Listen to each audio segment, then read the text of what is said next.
우리나라 출산율이 해마다 최저치를 경신하는 가운데 극단적인 선택으로 숨지는 사람이 OECD 최고 수준을 기록했습니다. 게다가 올해부터는 사상 처음으로 자연적인 인구 감소가 확실시되는 등 어두운 전망이 잇따라 나오면서 근본적인 해결책 마련이 시급해 보입니다. 김태민 기자의 보도입니다. 코로나 사태가 휩쓴 올해 가뜩이나 팍팍했던 삶은 더욱 힘들어졌습니다. 이런 변화에 가장 민감하게 반응한 건 결혼과 출산이었습니다. 올해 7월까지의 혼인 건수와 출생아 수는 나란히 10% 가까이 크게 떨어졌습니다.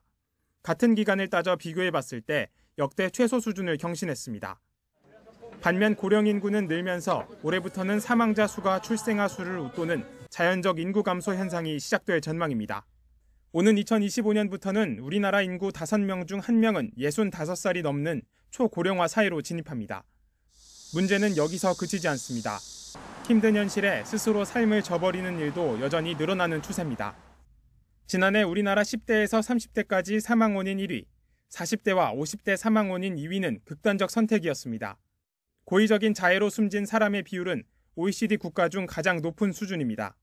전년 대비 일단 0.9% 정도 증가를 했고 연령별로 보면 20에서 30대 여성, 그다음에 월별로 보면 10월에서 12월 사이에 증가폭이 큽니다.